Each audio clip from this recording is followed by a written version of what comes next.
Well, hello everyone and welcome to another episode of Wild Your Garden. Now, if you're a regular viewer of the channel, firstly, thank you very much, and secondly, you're probably wondering, why is he back in another graveyard?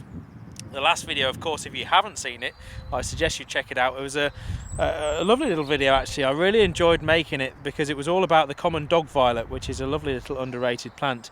But also lots and lots of wildflowers found within churchyards and my recommendations for visiting a church at this time of year. So check that video out if you haven't already. There's an absolute plethora of colours around at the moment in so many graveyards around the country. Anyway, I'm not back because of the floral diversity in this church today. This is purely coincidence because although it is a lovely church and you've got some cracking plants about, there's lots and lots of daffodils, there's some snowdrops going over as well. But I'm not here to see the church because down this track here, I find myself once tasked with another rescue mission. Let's go and have a look.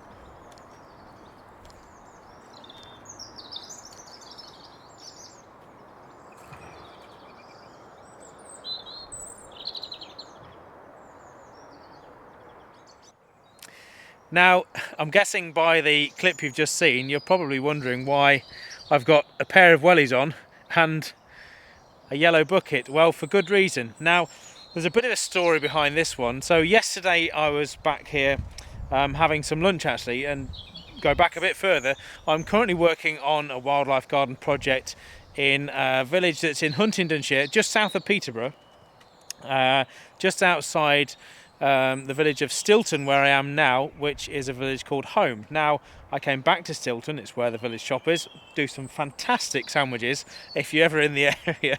Anyway, this isn't a food tips video, I promise you. But I just pulled up outside the church and had a wander in because, as you can hear, got a robin, lots of jackdaws. There's a song thrush just been gathering a few branches over there. I had a blue tit which is building a nest in the ivy over there. There's a muntjac actually, funnily enough, in this grounds of the old rectory over the way, and it's just alive with birds. It really does feel like spring has sprung today and yesterday. So anyway, I walked into this area because I could hear all the bird song, and it was just 5 minutes from where the van was, not even that. It's about 150 yards to the van. And I sat down and I had some lunch on that bank there, listening to the birds, and I thought, it reminded me of a video that I saw last year actually. Now, a good friend of mine, Clive Laughing Man, who, that's the name of his channel, that's not what I call him, he did a video last year on rescuing some frog spawn, which some of you may have already gathered might be the topic for today's video. Now, it reminded me of his video because you can see these damp, wet areas in this low-lying kind of grass area, and I thought probably worth a bit of a check out. So funnily enough, I mean, I didn't have wellies on, I only had my boots on yesterday, so my feet got a bit wet, but I thought I'd better check them out, and I'm very glad I did, because I'll put a clip in now to show you just exactly what I found, which is several large clumps of frog spawn within, I think it's these two water bodies. I've not checked them out today, but I'm going to go and have a look now, see if I can find them and give them a new home. Now, my advice for you in this video, guys, is think like a frog at this time of year. Sounds daft, but you know, big bodies of water, or big puddles shall I say. Frogs, of course, they have a bit of a habit of laying their frog spawn in some really weird spots. I've seen them lay it on, you know, in little sort of plant trays that's got an inch of water in it. Obviously, just sort of boggy areas like this. I've even seen it laying on, or laid on just the grass in a site in Wales next to some running water, but it was just in some wet grass. So they will lay anywhere damp almost. So, and the trouble is, obviously, once these tadpoles hatch out of their embryo and they you know, emerge into the world, they're going to want to have things to eat, or find things to eat, which of course starts with vegetation, And I'll tell you, I'll put a clip in at the end of this video. Check it out, the video I've done previously on how to attract frog spawn to your own garden if you're looking to get frogs into your garden. Maybe you've just built a recent wildlife pond. But these guys will eat vegetative matter to begin with, so they'll eat things like blanket weed, duckweed in small amounts, but then they progress onto insects as they develop and get bigger. Well, the problem is, obviously, they're tadpoles for a few weeks, and then they'll start to turn into the smaller frogs, but it won't be for several weeks. Now, this being mid-March and it being about 15 degrees today, and there's a brimstone over there I've just seen, sorry, distracting me, then that means that they will obviously, this area will probably dry out. I mean, I don't know the soil type here. It's probably rather clay, I would have thought, so it might hold water for another 2 weeks, 2 months. But you know, to be on the safe side, what I'm going to do is collect lots of this frog spawn, put it in a bucket, because I think the amount that's in there, there's no way they're going to be able to survive in 4 inches of water. So let's go and have a look at them and see what we can do.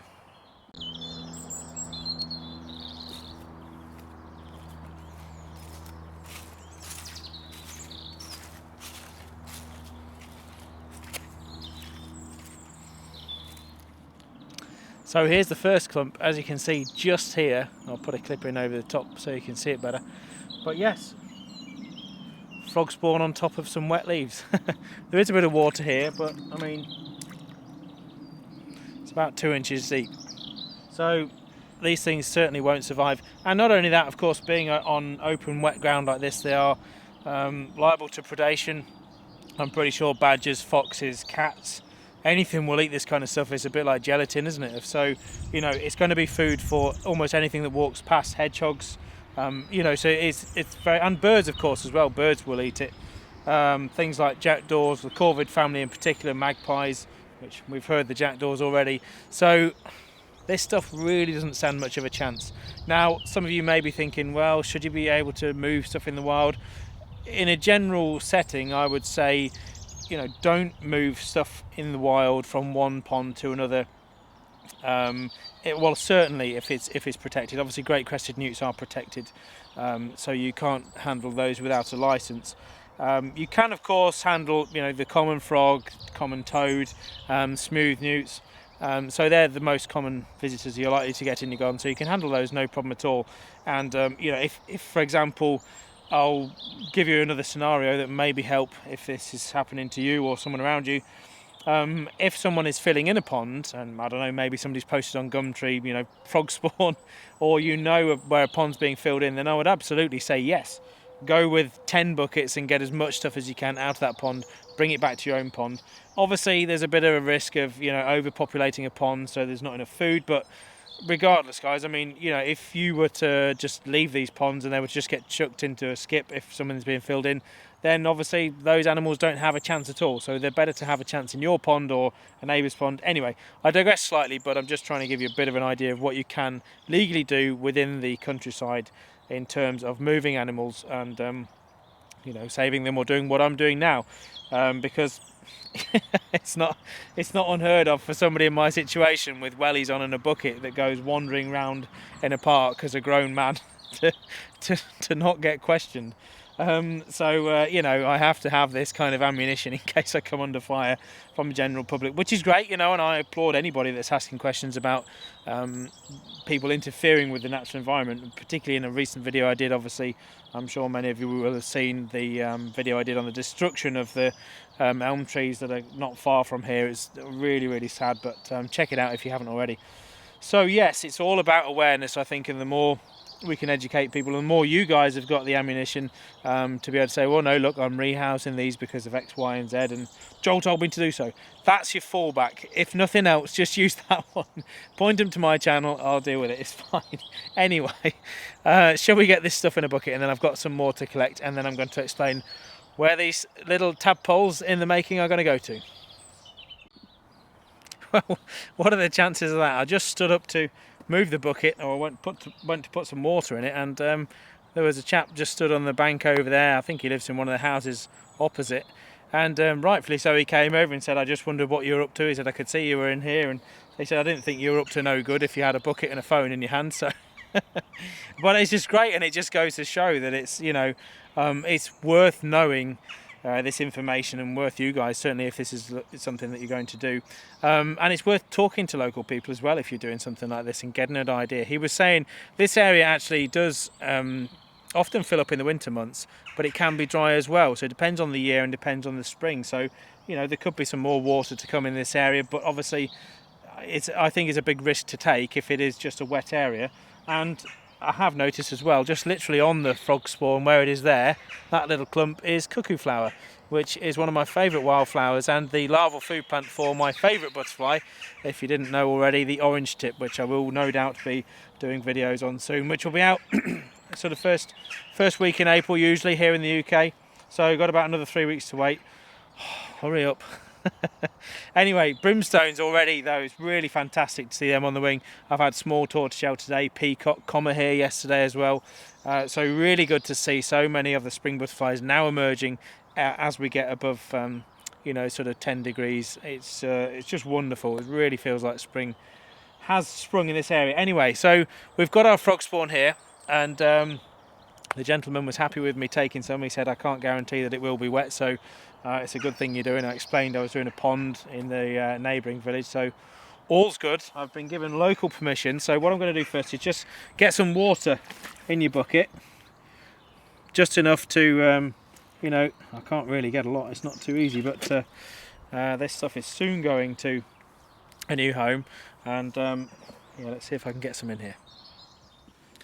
Yeah, you can see it's just been laid in. These are little shoots of the cuckoo flower, which this is all cuckoo flower, all this rounded leaf all through there.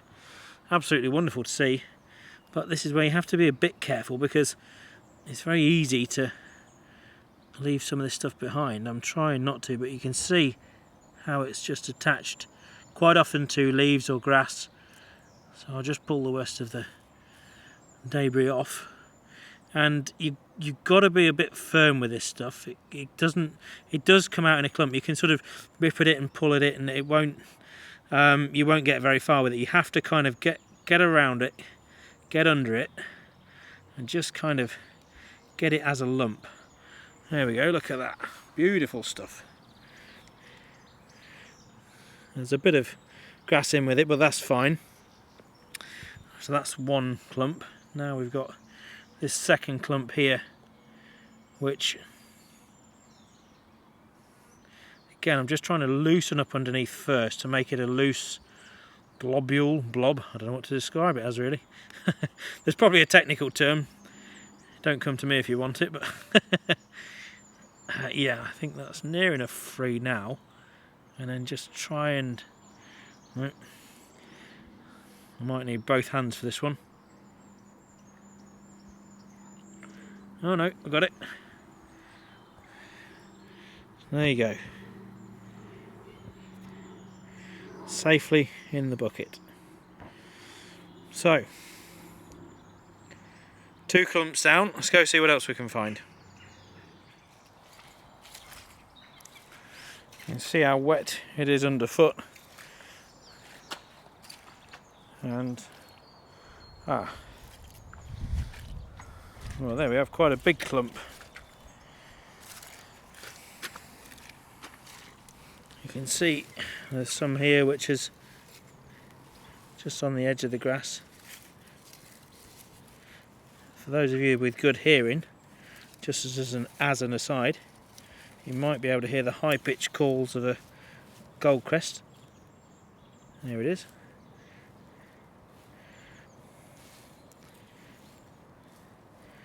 As you can see, this is quite a task I'm faced with, and the more I look at this, not quite, you can see if you feel resistance like that, just put it back down and see if you can loosen up underneath the rest of it, and you can get pretty much every single piece of frog spawn. You might lose 1 or 2, but a lot less than if they were just left here to dry up. So there's a decent clump. Whoop. It's wanting to sort of break free, but you can see they are laid in rather large clumps, and of course take a closer look at this stuff. zoom in a bit, you can see those tadpoles forming already. There's a greenfinch going over, if you can hear that.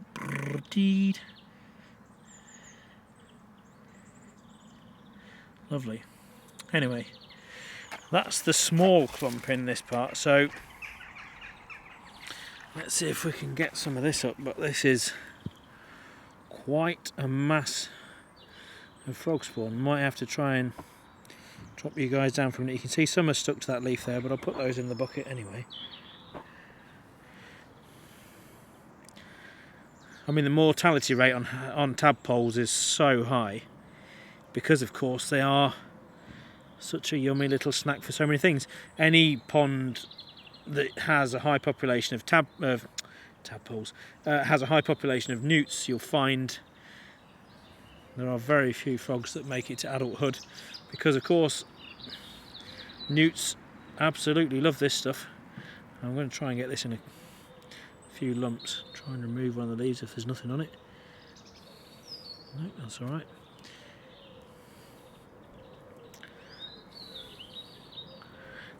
Oh, it's splitting.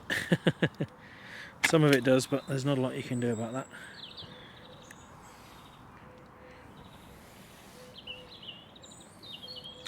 I have promised my mum some of this stuff.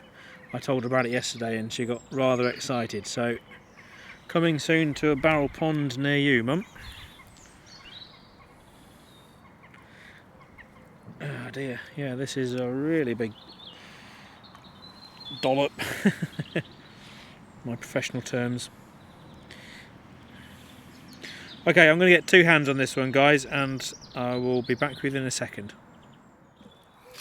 So I've got the main gloop that was in there. There is actually, I nearly missed this. It's quite easy to miss it, but you can see there's some just on the edge of this log even.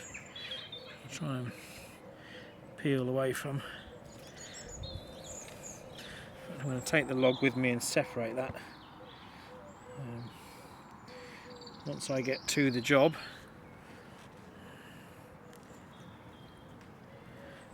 I've got one more clump here, and I think sadly there's a whole load more